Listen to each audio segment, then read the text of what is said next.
चांद पर 23 अगस्त को भारत ने वो कर दिया जिसके बाद दुनिया उसे सलाम कर रही है। चांद के साउथ पोल पर विक्रम लैंडर के उतरते ही जैसे खुशी के मारे पूरा देश झूम उठा। लेकिन चांद पर मनुष्य के पहुंचने की जिद पुरानी है।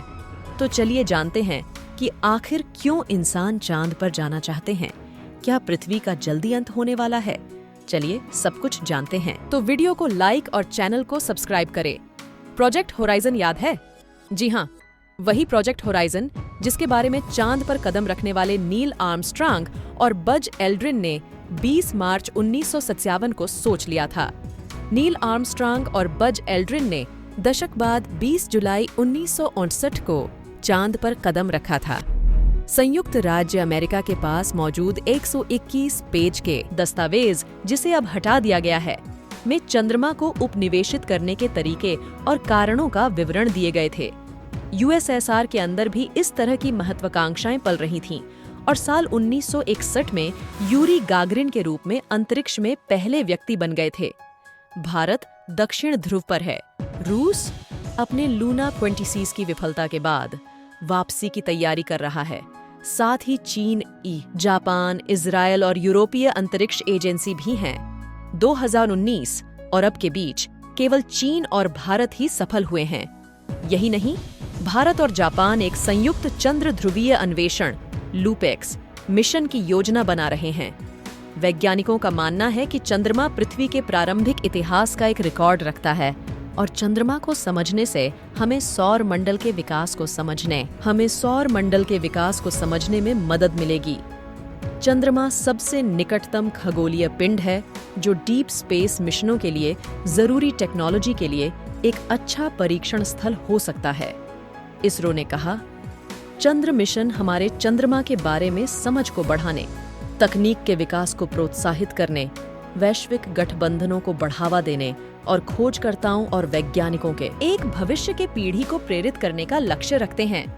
दरअसल 4 अरब साल पहले जब हमारे सौर मंडल का निर्माण हुआ था, तब तमाम एस्टेरॉयड और उल्का पिंडों की सभी ग्रहों और उपग्रहों पर बारिश हो रही थी, जिससे सभी ग्रहों और उपग्रहों पर तमाम तरह के क्रेटर्स या गर्तों का निर्माण हुआ। इन्हीं उल्का पिंडों की वजह से ही पृथ्वी पर पानी और माइक्रो ऑर्गेनिजम्स भी आए, जिससे पृथ्वी पर जीवन का विकास हुआ। लेकिन वातावरण के विकास के कारण पृथ्वी सहित अन्य भी तमाम ग्रहों पर अपरदन या इरोजन की प्रक्रियाएं होने लगीं, जिससे समय के साथ तमाम भू आकृतियां बनती और मिटती रहीं। पर चंद्रमा पर वातावरण नहीं है, इसलिए वहां की सतह पर वे सौरमंडल की शुरुआत के सारे प्रमाण ज्यों के त्यों मौजूद हैं। तो अगर हम चंद्रमा की सतह का अध्ययन कर पाते हैं तो सौरमंडल की उत्पत्ति के बारे में पता लगा सकते हैं। चंद्रमा का प्रयोग वैज्ञानिक अन्य ग्रहों जैसे मंगल, बुध इत्यादि की विशेषताओं की आयु के संदर्भ में भी करते हैं। चंद्रमा पर पृथ्वी और शुक्र इत्यादि ग्रहों की तरह टेक्टोनिक एक्टिविटी नहीं होती है, जिसकी वजह से चंद्रमा की आंतरिक संरचना इसकी उत्पत्ति के समय से वैसी ही है। इसमें किसी तरह का कोई बदलाव नहीं हुआ है। इसका अध्ययन करके वैज्ञानिक यह पता लगा सकते हैं कि ग्रहों की आंतरिक संरचना का निर्माण कैसे हुआ। वैज्ञानिक इसलिए भी चंद्रमा का अध्ययन कर रहे हैं क्योंकि यह डीप स्पेस के लिए एक पायलट प्रोजेक्ट की तरह काम कर सकता है। दरअसल चंद्रमा के अध्ययन से वैज्ञानिक यह पता लगाने में सफल होते हैं कि कॉस्मिक रेडिएशन और चंद्रमा जैसे वातावरण विहीन ग्रहों पर छोटे छोटे कणों की बारिश का क्या प्रभाव पड़ता है, और इससे अंतरिक्ष में आगे के मिशन के लिए वैज्ञानिकों को यह समझने में मदद मिलती है कि उन ग्रहों या पिंडों पर जाने के लिए किस तरह की टेक्नोलॉजी का प्रयोग किया जाना चाहिए। नासा और इसरो ने चंद्रमा के उत्तरी और दक्षिणी ध्रुवों पर बर्फ की खोज की है, जो कि आने वाले समय में मनुष्य के लिए चंद्रमा पर रिहायश की एक उम्मीद जगाते हैं। चूंकि पानी, हाइड्रोजन और ऑक्सीजन के अणुओं से मिलकर बना होता है, जिसे तोड़कर वातावरण में ऑक्सीजन की उपलब्धता कराई जा सकती है। हालांकि निकट भविष्य में इसकी संभावना काफी कम है और चंद्रमा का गुरुत्वाकर्षण भी चूंकि पृथ्वी के गुरुत्वाकर्षण का 1 से 6 है। मतलब अगर किसी इंसान का वजन पृथ्वी पर 60 किलो का है तो उस इंसान का चांद पर वजन 10 किलो का होगा। इसीलिए मनुष्यों के लिए सामान्य तरीके से वहां रह पाना लगभग असंभव है।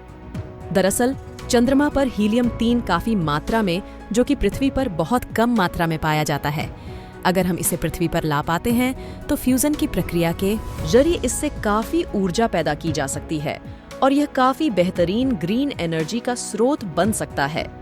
इसके अलावा अगर हम बेहतर तकनीक का निर्माण कर लेते हैं और चंद्रमा पर बेस कैंप बनाते हैं तो उस दौरान हम वहां पर भी इससे ऊर्जा की आवश्यकता की पूर्ति कर सकते हैं। इन्हीं वजहों से इंसान चांद पर जाना चाहते हैं।